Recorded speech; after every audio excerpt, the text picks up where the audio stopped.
बच्चों, हम लोग क्षितिज के पद्य खंड की कविता पाठ 2 राम लक्ष्मण परशुराम संवाद को पढ़ेंगे। कविता पढ़ने से पहले हम कवि का परिचय और पाठ का परिचय लेंगे। कवि का परिचय है प्रस्तुत जो राम लक्ष्मण परशुराम संवाद पाठ के कवि श्री तुलसीदास जी हैं। तुलसीदास जी का जन्म सन 1532 में उत्तर प्रदेश में माना जाता है तथा मृत्यु सन 1623 में। इनके जो प्रमुख रचनाएं हैं रामचरितमानस, कवितावली, दोहावली और रामनचौ आदि इनकी रचनाएं हैं, जिसमें कि रामचरितमानस को बहुत अधिक प्रसिद्धि मिली है। जो हम लोग अंश पढ़ने जा रहे हैं वो रामचरितमानस में ही रामचरितमानस के बालकांड से लिया गया है। प्रस्तुत जो अंश है रामचरितमानस का बालकांड का, इसमें इस अंश में उस समय का वर्णन है जब राजा जनक ने अपनी बेटी सीता के स्वयंवर के लिए घोषणा की थी कि जो भी राजा या राजकुमार उनके जो धनुष है उसको खींच कर उस पर प्रत्यंचा चढ़ा देगा, उसी से अपनी बेटी का विवाह करेंगे। ये घोषणा पूरे भारत के कोने कोने में हर राज्यों में पहुंच गई। विवाह के लिए इच्छुक राजा और राजकुमार सभी जनकपुरी पहुंच गए। जनकपुरी पहुंचकर सभी सभा भवन में बैठे हुए थे, स्वयंवर भवन में बैठे हुए थे। तो स्वयंवर की जो रस्म है शुरू हुई। एक एक राजा राजकुमार आए और वो सब अपने अपने सिंहासनों में बैठ गए।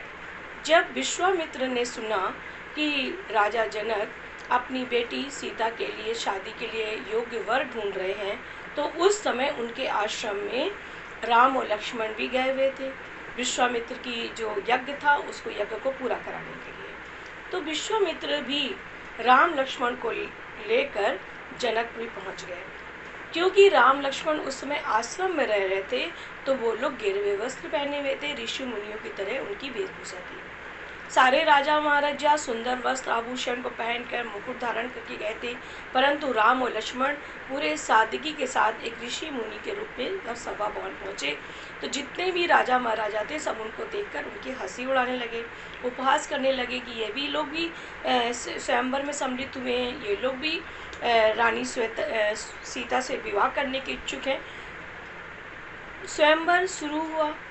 एक एक राजा उठे, उन्होंने धनुष को उठाने का प्रयास किया, परंतु वो धनुष उठा नहीं पाए, हिला भी नहीं पाए।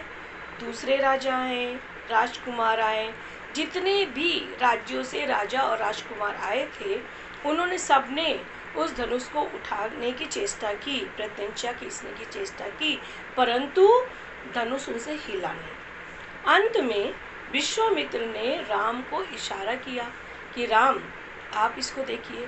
राम ने जैसे ही धनुष को उठाकर धीरे से प्रत्यंचा खींची कि धनुष तड़तड़ाकर टूट गया।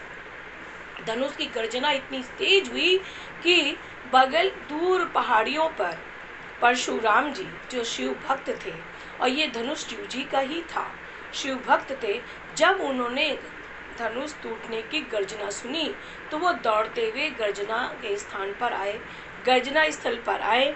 उस जनकपुरी में उन्होंने देखा कि भगवान शिव का जो पुराना धनुष है वो टूटा पड़ा है। उनके क्रोध का ठिकाना नहीं रहा, वो आग बबूला हो गए और गुस्साने लगे कि मेरे शिव के धनुष को, मेरे गुरु के धनुष को जिसने भी तोड़ा है वो अपराधी है, अब उसके अपराध को क्षमा नहीं किया जाएगा, वो बाहर आ जाए। चिल्लाने लगे तो राम ने बहुत ही विनम्रता से कहा, वह हाथ जोड़कर, गुरुदेव शिव का धनुष जिसने भी तोड़ा है वो आपका दास ही है, आपका कोई एक सेवक ही है। अब उससे जो गलती हो गई है, अगर आप कोई भी आदेश या आज्ञा देंगे वो उसके लिए मान्य होगा। परंतु परशुराम का क्रोध शांत होने वाला था ही नहीं। वो बोले, अगर मेरा दास या मेरा सेवक होता तो वो ऐसा काम कभी नहीं करता। जिसने भी ये काम किया है वो मेरा शत्रु है, और शत्रु को माफ नहीं किया जाता, शत्रु से लड़ाई की जाती है, शत्रु को दंड दिया जाता है। राम के बहुत समझाने पर भी परशुराम का क्रोध शांत नहीं हो रहा था। परशुराम ने कहा कि इस सभा भवन में जितने भी राजा महाराजा बैठे हैं और उनके बीच में अगर धनुष तोड़ने वाला उपस्थित है तो वो बाहर आ जाए, सभा से बाहर निकल जाए, नहीं तो उसके चक्कर में, एक के चक्कर में सभी को हम मार देंगे। उन्होंने अपने आत्मबल की, बाहुबल की बहुत सारी प्रशंसा की। लक्ष्मण इन सब बातों को धैर्यपूर्वक सुन रहे थे।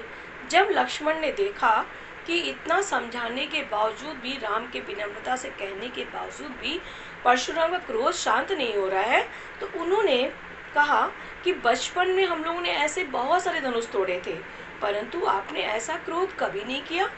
इसी धनुष पे आपको इतनी ज़्यादा ममता क्यों है? जब लक्ष्मण ने ये बात कही तब परशुराम का क्रोध जो था और ज़्यादा बढ़ गया। उन्होंने कहा कि तुम क्या समझते हो, संसार के सारे धनुष्यों की तुलना तुम भगवान शिव के धनुष्यों से करते हो? भगवान शिव का धनुष संसार के सारे धनुष्यों से अलग है। फिर इस प्रकार से उनका क्रोध शांत होने के बजाय बढ़ने लगा। वो लक्ष्मण को भी चुनौती देने लगे, उनको डराने लगे। लक्ष्मण ने परशुराम से कहा, देखिए हम लोग यहाँ कुम्हड़ा की बतिया नहीं है। कुम्हड़ा एक फल होता है सब्जी में, जैसे कोहड़ा जिसको कहा जाता है, उसका जब फूल के बाद जब फल आना शुरू होता है, कहते हैं वो बहुत ही नाजुक होता है। अगर हम उसमें अपनी तर्जनी उंगली दिखा दें तो कहता है तर्जनी उंगली से वो उसकी जो रेस निकलती है, किरणें, उससे वो जलकर मर जाता है, उसका अस्तित्व खत्म हो जाता है। तो लक्ष्मण ने परशुराम से कहा, यहाँ कोई इतना कमज़ोर नहीं है, तर्जनी उंगली आपके दिखाने से, आपका डराने धमकाने से वो डर जाएगा। ऐसा यहाँ कोई करने वाला नहीं है। और आप चाहते हैं, आप डरा के फूंक के पहाड़ उड़ाना चाहते हैं। हम शक्तिशाली हैं, हम पहाड़ के बराबर शक्तिशाली हैं। इस प्रकार से लक्ष्मण और परशुराम में संवाद होने लगा, बात बढ़ने लगी। परशुराम ने अपने बाहुबल के बारे में बहुत बताया। उन्होंने सहस्त्र बाहु को मार दिया था, जिसकी 1000 भुजाओं के बराबर जो शक्तिशाली राजा था। उन्होंने ये भी बताया कि वो इस धरती में क्षत्रियों के वो विरोधी हैं, द्रोही हैं, वो क्षत्रियों को मार देते हैं, उनके वो शत्रु हैं। उन्होंने अपने बारे में बताया। तो लक्ष्मण ने कहा कि इतनी देर से आप अपने बारे में बता रहे हैं, जो शक्तिशाली होता है, जो योद्धा होता है, वो युद्ध के मैदान में शत्रु को देखकर आक्रमण करता है, अपनी बड़ाई नहीं करता है, अपनी प्रशंसा नहीं करता है। इस प्रकार से लक्ष्मण ने अप्रत्यक्ष रूप से उन्हें कायर भी कह दिया। जब लक्ष्मण ने इन बातों को कहा तो परशुराम का क्रोध और बढ़ने लगा। परशुराम ने विश्वामित्र को संबोधित करते हुए कहा, ये लड़का जो है, ये इसकी बुद्धि खराब हो गई है, ये काल के मुंह में चला जाएगा। अगर हमारा फरसा चल गया, फरसा जो हमने देखा होगा, माँ दुर्गा, माँ काली के हाथ में एक तलवार, एक हसिया की तरह होता है, उसमें चांद की तरह आकार बना होता है। उसने कहा मेरा अगर फरसा चल गया ना तो ये अभी काल कवलित हो जाएगा, ये मर जाएगा। फिर भी लक्ष्मण शांत होने वाले नहीं थे। लक्ष्मण ने कहा कि लगता है कि आप अपने माता पिता के जो ऋण था उसको आपने चुका दिया, अब गुरु का ऋण अभी तक आप नहीं चुका पाए हैं, इसीलिए आपको लग रहा है कि आप हमारा वध कर दें और गुरु का ऋण चुकाकर हम मुक्त हो जाएं। जब लक्ष्मण ने इस तरह की बात की तो परशुराम ने अपने फरसे को और तेजी से संभाल लिया और उनको लगा कि अब वो इसको मार ही देंगे।